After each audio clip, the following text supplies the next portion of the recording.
Hoje, faremos uma viagem no tempo voltando às décadas passadas para relembrar o esforço e dedicação de toda uma comunidade na construção de uma cidade próspera.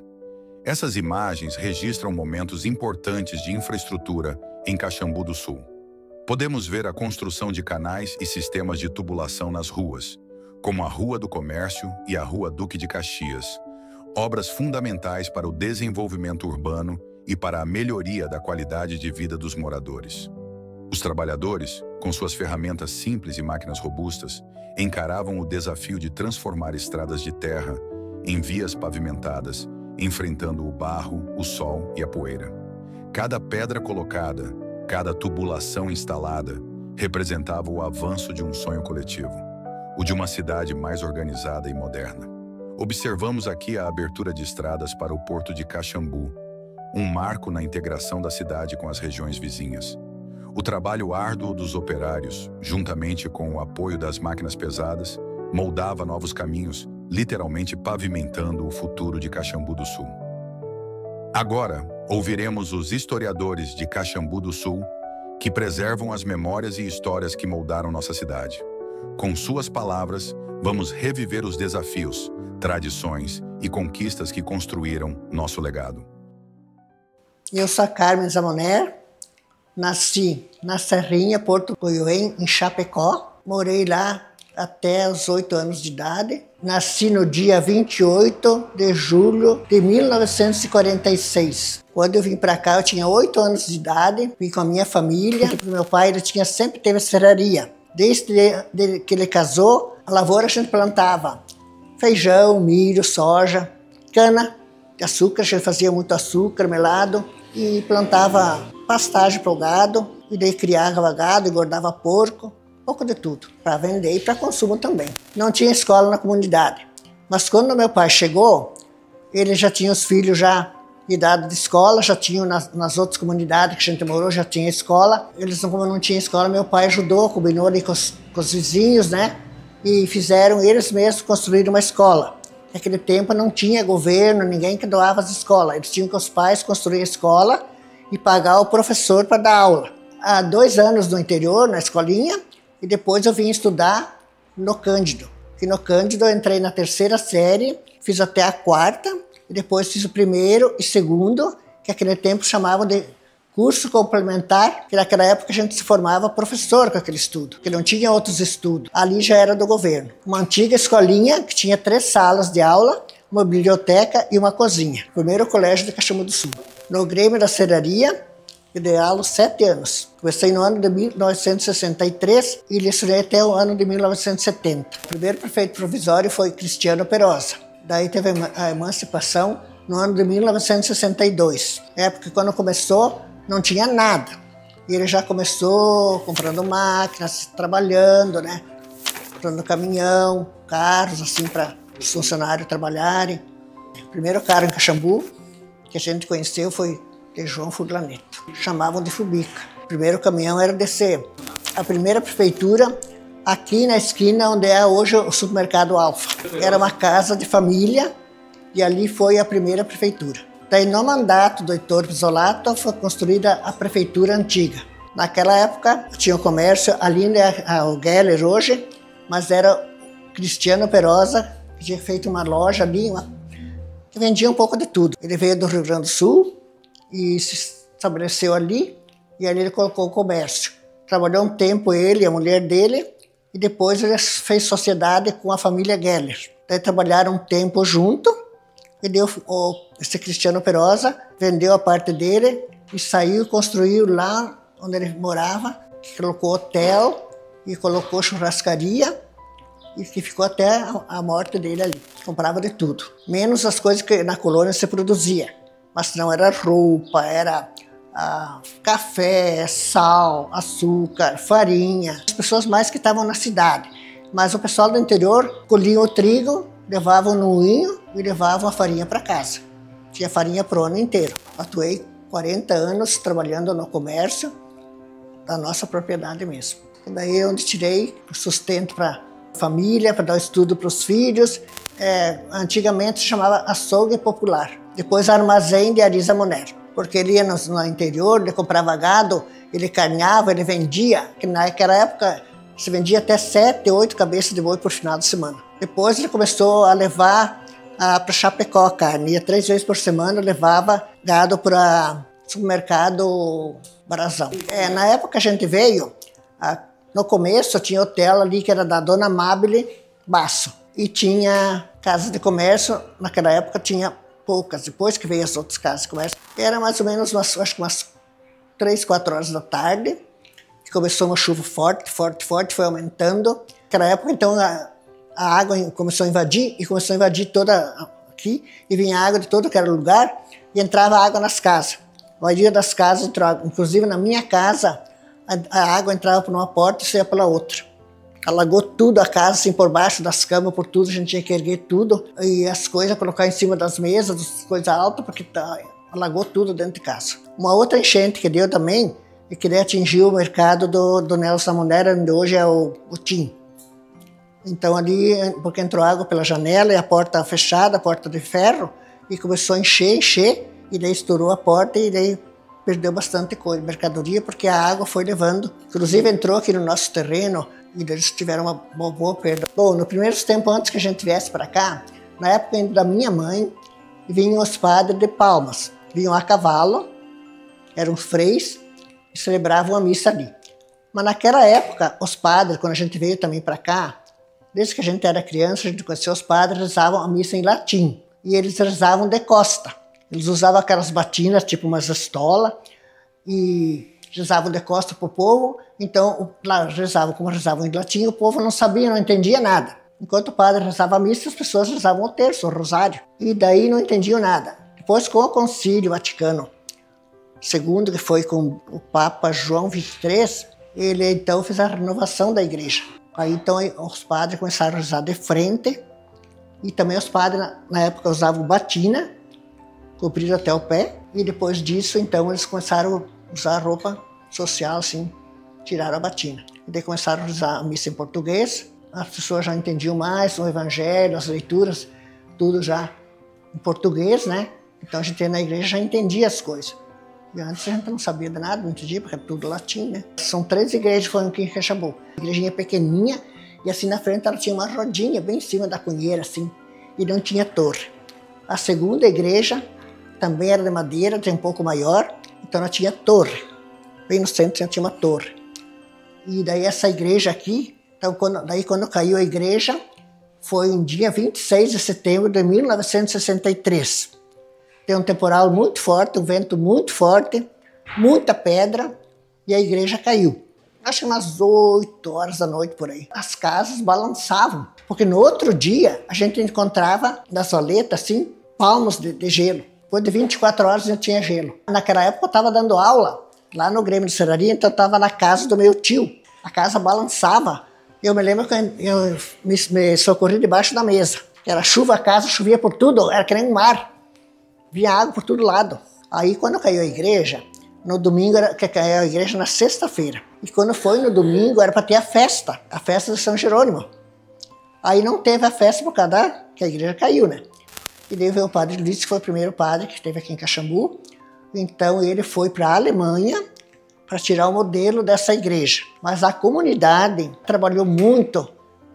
Até disseram, vai demorar muitos anos para construir essa igreja nova, mas foi rápido. Acho que não demorou 2 anos, a igreja já estava pronta. Todo mundo ajudou, todo mundo. Era campanha de criança, era campanha de jovens, era campanha de idosos. Eu lembro assim que a campanha das crianças era de doar tijolos.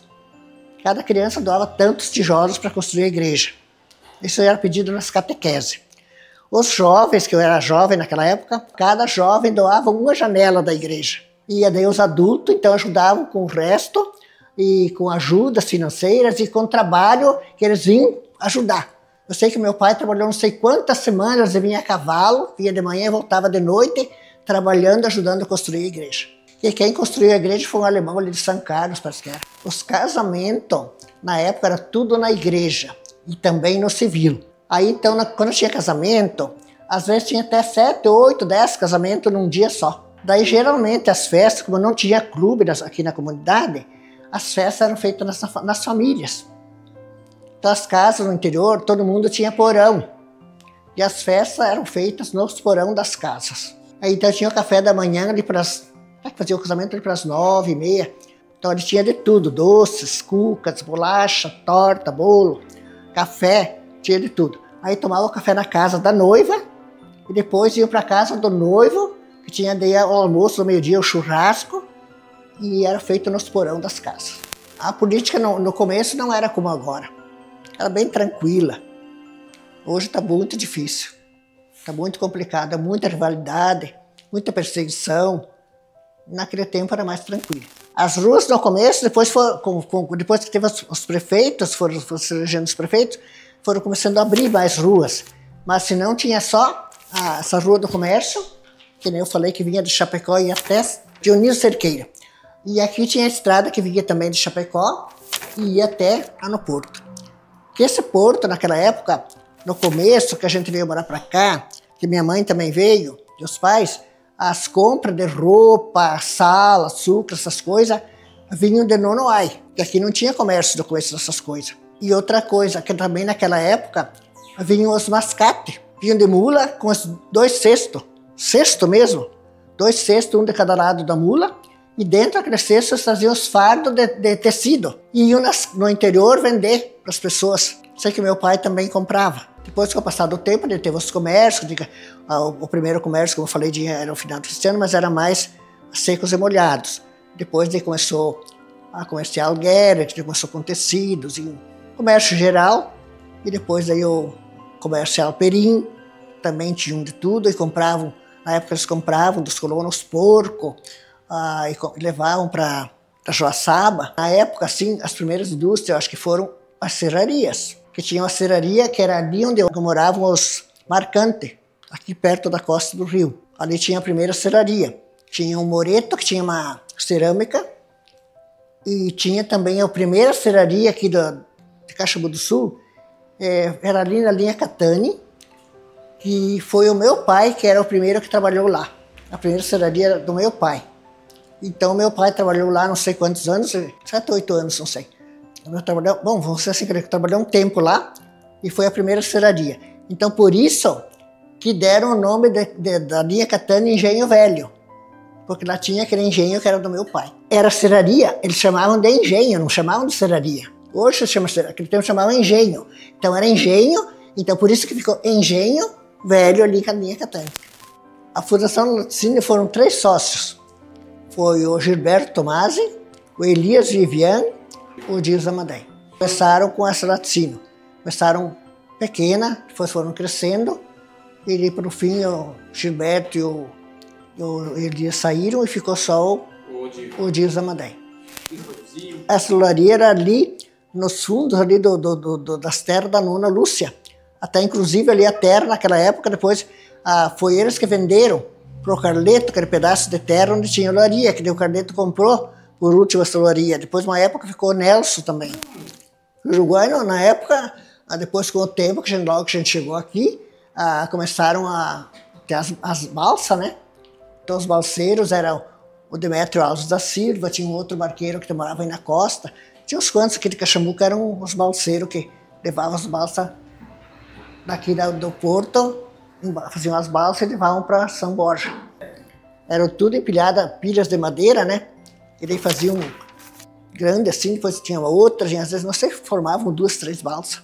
Faziam uma casinha em cima, para eles cozinharem. A gente ia lá brincar. Naquela época, no começo, antes da gente vir morar para cá ainda. Porque meu pai estava morando lá, aí perto de Xaxim, chamava Pesqueiro, o nome que nós morávamos. Tinha serraria, daí esse José Tirondelli, chamava ele de Beppe. José Tirondelli, que tinha esse caminhão, que eu falei para vocês, tocado a manivela, que ele trazia madeira da serraria aqui no porto. Porque eu nasci lá na Serrinha, no Porto Goiôem, e o meu pai veio me registrar aqui no Albano Gilioli, aqui em Caxambu do Sul. Porque lá em Chapecó, naquela época, não tinha cartório. Onde é o doutor Ângelo hoje, ali na esquina. Ali era o cartório. Uma casa de madeira antiga, e ali também era rodoviária na época. Tudo estrada de chão, não tinha nada. A maioria era mato. Casa só tinha aqui nas ruas principais. Começaram a abrir as ruas, né? e vinha mais gente, iam se localizando, e até agora ainda tem gente que vem, agora tem muita gente que veio de fora, né? Porque no começo era pouco, mas depois que começou a evoluir, né? E agora a gente tem esperança que vai evoluir mais ainda.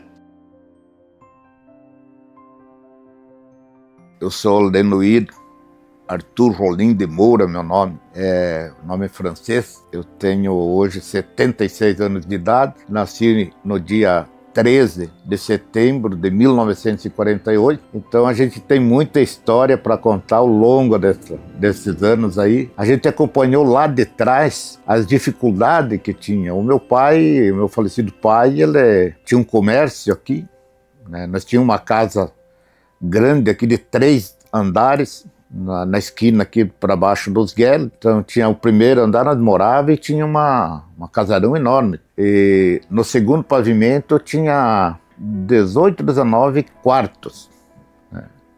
E daí tinha mais um para cima, era 3 pavimentos. Então, na época ali, o meu pai, além do comércio, ele foi nomeado pelo governo do estado na época como intendente aqui do município, que ele era o delegado de polícia na época, e onde ficou por mais de 20 anos. E cuidava aqui, na época aqui era desde São Carlos para cá, águas, pertencia tudo aqui para Caxambu. Ele cuidava toda essa região aí, né? Inclusive São Carlos. Aí ele, como delegado, na época não tinha estrada, era de cavalo. Geralmente saía na segunda-feira visitar a região toda e voltava para casa na sexta de noite, no sábado, de a cavalo.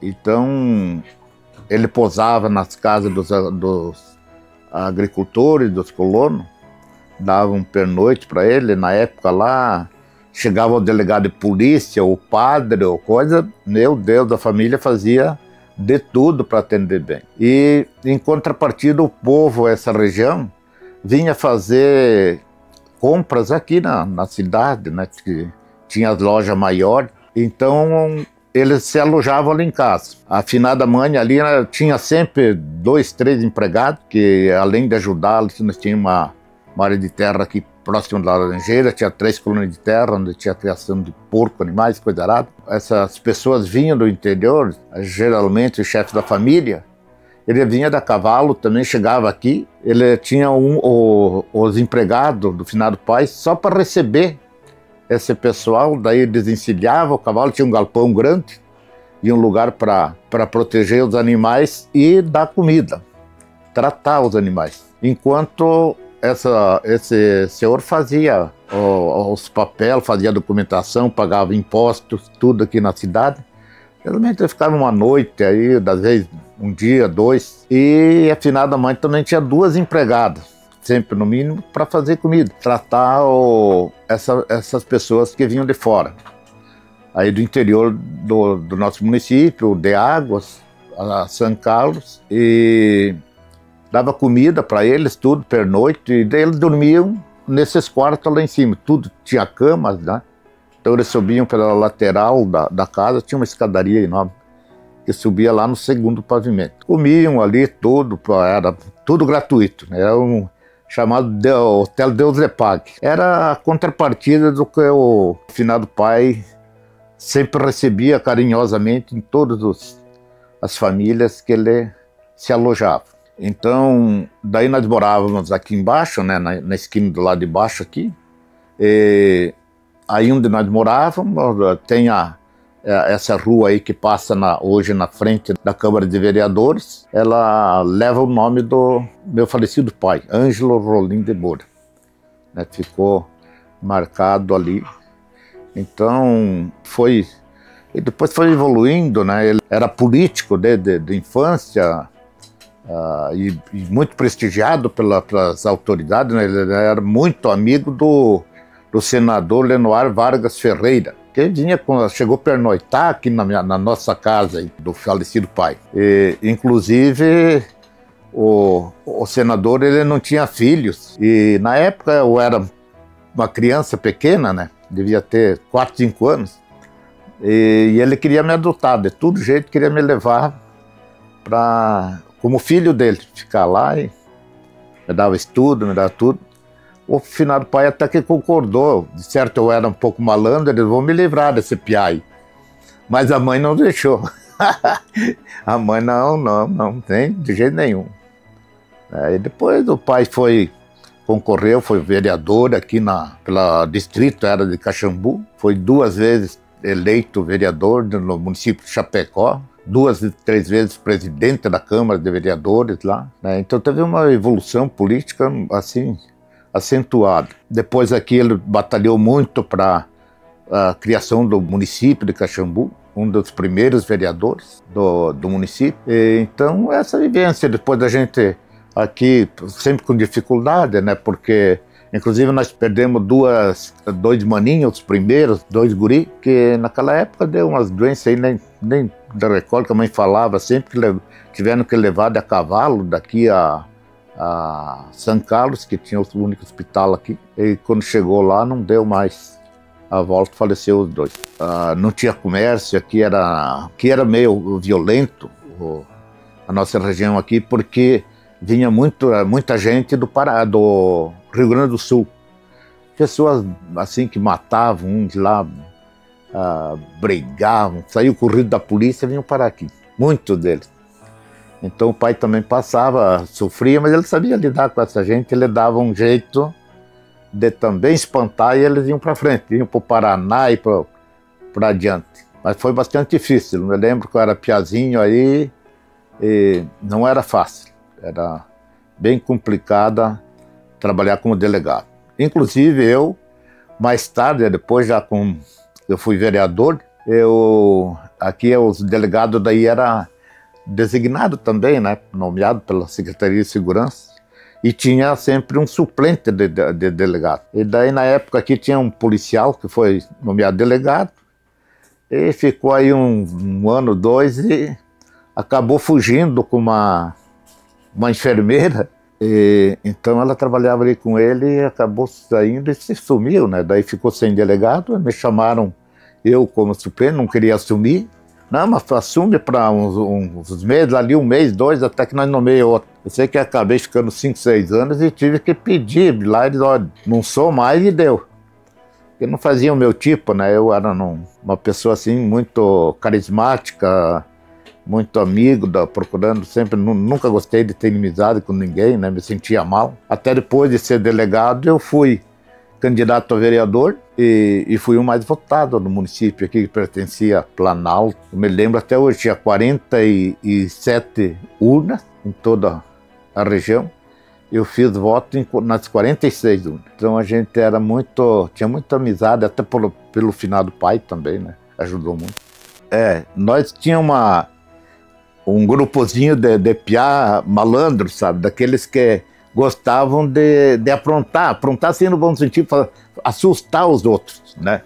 Então, uma certa vez nós se reunimos, daí tinha o filho do finado Cristiano Perosa, eles tinham um hotelzinho ali, coisa. Nós se reunimos ali num fim de ano que tinha a missa do Galo, e aqui do interior vinha, principalmente Loureiro, Maitá, vinham tudo a gente de a pé e de a cavalo, ninguém faltava, de noite.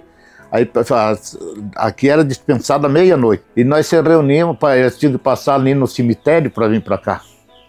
Se reunimos uns 4, 5 piá, vamos assustar esse pessoal lá hoje. Daí peguemos umas velas lá, subimos lá. Quando mais ou menos nós calculamos que eles soltaram o pessoal da igreja, daí coloquemos 2 velas acesas na ponta, porque não tinha luz elétrica, né? Só se enxergava o vulto, era difícil. E nós tínhamos um companheiro nosso que era virado, né? Ele trepava em tudo quanto é coisa, trepou lá nas velas, colocou cada canto da cruz uma vela de palmacete acesa. E nós distribuímos. Diz, você fica lá, o fulano lá, o Moisés, era o Kiko, o Getúlio na época, o Perosa. Então ficou uns 3 túmulos para baixo, ficou mais uns 3, 4 túmulos para baixo, ficou outro. E nós ficamos do outro lado, na mesma posição assim do cemitério, e escondido também. 3 para baixo fiquei eu, e mais para baixo ficou um colega meu. E daí para nós começar a gemer lá. Mas quando foi que o pessoal estava vindo, nós começamos, olha, vamos se colocar aí tal coisa. E daí a pouco, o que estava para baixo de mim, deu-lhe um grito, porque ele estava muito perto de mim, ele estava só um túmulo para baixo, ou dois. Eu disse, desce mais para baixo, nós temos muito junto. E ele desceu mais para baixo, né, agachado, porque já estava vindo o povo. Ali a pouco ele soltou-lhe um grito, e eu disse, esse filho da mãe, ele está querendo me assustar. E eu me abaixei assim, que daí não enxergava, me abaixei para olhar para o céu, assim, para ver se enxergava. Porque ele sumiu, foi pulando por cima dos tubos e cerca, e gritando e se mandou. Quando eu olho assim, eu vi um cara subindo, parecia que estava saindo de dentro do túmulo. Ah, o Kiko velho aqui peneirou também. E gritou. E os outros se atracaram, mas foi uma limpa no cemitério. E nós saltemos daí no meio de unha de gato ali num potreiro. Se machucamos tudo. E daí os outros que vinham vindo também despencaram. Saíram correndo tudo, vieram fora chamar a polícia. E o meu pai era delegado. Aí eu cheguei correndo, eu cheguei por trás da casa, entrei assustado, né? Entrei para lá, entrei por a porta dos fundos e fui deitar. Sujo, nem me lavei. Ali a pouco eu vi aquele gritacéu lá e polícia e o pai pegando arma pesada lá, que eles tinham umas Winchester e coisa lá. E eu pedi para a mãe levantou. O que foi, mãe? Não, parece que tem não sei o que apareceu lá no cemitério e vieram uma turma lá do Maitá, estão tudo aí na frente da casa. Aí foram para lá ver o que era, tava com 4, 5 homens armados, né? Daí chegaram lá, se deram com um bêbado que tinha na cidade, aí eu chamava ele de Afonso Ferreira, Ney, popular Ney. Ele tinha um ditado, quando ele estava bêbado, ele dizia: vocês vão ver se vocês acham que bolacha não tem canto, eu faço canto em qualquer repartição. Daí a turma tinha medo dele, não? Ele era meio ruinzinho. Era o Ney lá que estava vindo lá, daí o pai até xingou os outros lá, onde é que se viu correndo um homem lá, mas não sabia da história que tinha acontecido, né? Sim. Então foi. Que era uma assombração. Mas calcula, naquela época lá, disse que aparecia coisa do cemitério, nós já fomos para lá porque nós estávamos numa turma boa, senão nós não ia também, ninguém entrava no cemitério. Mas tá louco, foi. O finado pai, ele foi empresário aqui, né? Ele lidava com madeira, ele teve uma serraria lá em Planalto Alegre, eles tinham balsa aqui também, que faziam balsas aqui, soltavam para a Argentina, né? Ia tudo para o rio. Na época, quando dava enchente, eles soltavam. Ia com uma lancha junto, cordas grossa, né? E tudo amarrado eles faziam aqueles camboios de várias planchas, os pacotes, e soltavam e amarravam. E a história era a mesma coisa, a história tudo amarrada, né? Soltada uma do lado da outra, amarrada. Porque era perigoso, né? Quando dava aqueles enchentão, às vezes batia em alguma coisa, por isso que tinha uns que não tinham lanche, não tinha nada, era só no muque, né? Quantas vezes eles faziam uma casinha no meio da balsa, mais ou menos, que era eles faziam comida e coisa errada, pernoitavam ali, os que cansavam, né? Vinham deitar um pouco. E alguma vez eles levavam tudo embora, não fica nada ali. Estourava, principalmente ali no salto, que eles chamavam, né? Tinha 7 quedas ali, disse que era feio de passar. Eles tinham que alinhar bem, ainda quem tinha lancha, controlava, né? E muitos que não tinham lancha, às vezes mal amarrado, estourava as madeiras para um lado, para o outro, e daí tinha que ir juntando. Às vezes você ia com não sei quanto de plancha e madeira aqui, chegava lá com nem a metade. Essas memórias registradas em fotografias e histórias são o legado de Caxambu do Sul. Uma cidade construída com dedicação e união.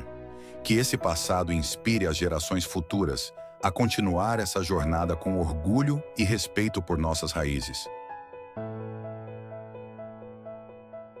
Caxambu do Sul. História viva, futuro promissor.